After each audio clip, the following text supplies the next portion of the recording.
Hey guys, welcome back to Snorkel. It's Daniel and Johnny again, of course, for another comic book review. We're sticking to it. This time it's Dark Days, the casting leading up to Metal, the new DC event, which is, you said 7 or 6? It's 6. 6-issue miniseries over the next. It's going to be monthly issues, obviously. Obviously, in the first. How many times am I going to say obviously? In the first issue. Obviously, a lot. Obviously. In the first issue, we got quite the surprise with the Joker at the end. Holy shit. There's a lot of shit going on. You can go check out our review for that. Yeah, we have a review last month. Mm-hmm. This is like you said, it's the part 2, basically, and leading up to the main event.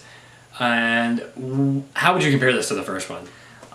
I actually enjoyed this one more because they were really getting into it at this point. They were, yeah. The first one was not bad by any means. There's a lot of talking in this one. A shit. Getting info out there. It took me forever to read this one because, not forever, but for comic standards it did. There was a lot of dialogue. Yes, it's definitely more than the first one. Personally, I actually enjoyed the first one more. Okay.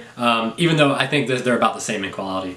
I thought there were a lot more things that really caught me off guard in the first one. But here, it is getting down to the nitty gritty. This shit is what's going to happen. The ending was definitely the best part for me. Yeah, the ending really... I don't want to say... It did catch me off guard, just like the ending of the first one did. Yeah. To me, it saved the issue. Not that I didn't like it. I guess you're kind of right. I guess it didn't blow me away. Yeah, up until that point, and it was kind of like some of the storylines, or the main storyline, is a little convoluted to me, and it kind of I agree, confusing as hell to me. Yeah, but my thing is, Scott Snyder's a great writer, obviously, and he knows way more about what's going on than I do, and just DC in general, and all these different characters he's using. But I think the main event is gonna be more streamlined as far as that. There's gonna be more action and whatnot. You can feel dumb as fuck reading this because Yes, it can be confusing for sure. as hell. And I know it's super high quality, but it's just like... It almost feels like a Crisis type of comic, if you guys know what I'm talking about. I remember when I first read Final Crisis, it was one of the first comic books I read. I didn't know what the fuck was going on, guys. And if anyone's touched that book, you know exactly what I'm talking about. But I think one of the, also, not just in this issue, but last issue as well, and thank God the main event is going to be one artist, Greg Capullo, who everyone loves, and he works really well with Scott Snyder. But the artist for this book and last book, holy shit. There's 3 different artists, first off. And that alone is jarring. But then when you have an artist like John Romita Jr., who, personally, not really a fan of, it's just oh my god. It was kind of a chore, looking at some of these panels, honestly. I mean, I don't mind the artwork. I know Johnny has his favorite artists and stuff. I didn't mind it. I kind of liked it.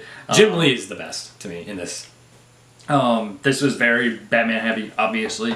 Very Joker heavy. If you're a fan of either one of those, you're going to like it. I do like that they incorporated the new... well, he's not Robin, but he's Duke. Duke, yeah.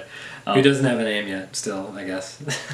And Green Lantern. I like that they kind of gave them... Yeah. Because they easily could have had other characters in it. Yeah, I like Green Lantern's presence in this story a lot. So. I do like that they're incorporating them. And there's just a lot of shit going on. It is very... It's dense. It's dense and it's kind of hard to read. Not in a bad way, but it's just, you have to think. It's not just let me read through this real quick. Yeah, that is definitely not this shit. It's not a light reading at all. Yeah, when I got home from the comic shop yesterday, I kind of sat down and I actually did read. I got Flash yesterday as well. I read that pretty quickly because I wanted to hop into this, and I got into it. I was like, all right, time to slow down because this is gonna. I don't want to miss anything. I had to take a break. I literally took a break during when I was reading. And I even actually texted him. And this took me forever. And I was like, oh man, this took me forever. And then I went to, on the iPad, where you could see all the panels. Yeah. And I was like, wait, this isn't that long. But there's a lot of dialogue. Overall, out of 10, what are you going to give it? I'll give it a soft 7. Okay, I was going to say 6, but I'm going to give it a 7. It's good, it's just not the easiest or funnest thing to read yet. And it's kind of understandable because... It is the prologue, essentially, and they really just got to get this shit out of the way, hopefully, so that the main event can be smoother and more interesting for general readers and obviously bigger fans. But and I've seen what they've been teasing on Twitter between Snyder and Capullo, and it looks fucking awesome. Yeah, we're not knocking it by any means. We're just kind of laying out there what it really is. And to be honest, it is the prologue. Yeah. So don't think that if you're a fan of comics or any of these characters, go ahead and read it. Yeah, and I'm excited. Like you said, this has been Batman-centric for the most part, and I love Batman. He's my favorite superhero, pretty much. But I'm really excited to see the Justice League like together, working together, and everyone getting like time to shine. Flash, Wonder Woman, Aquaman, obviously. So yeah, I'm definitely looking forward to the main event. And now, if this was the main event, I would be much more like bummed out. There would be a problem, yeah. Yeah. So we both give it a soft or a decent 7. One word to describe it. Decent. My one word to describe it is bad. And you're gonna fucking see. Thank you guys once again for watching Snorkel. Please subscribe, comment, anything you have to say about casting and leading it to the main event, if you will. Oh, I got another word for you. Metal.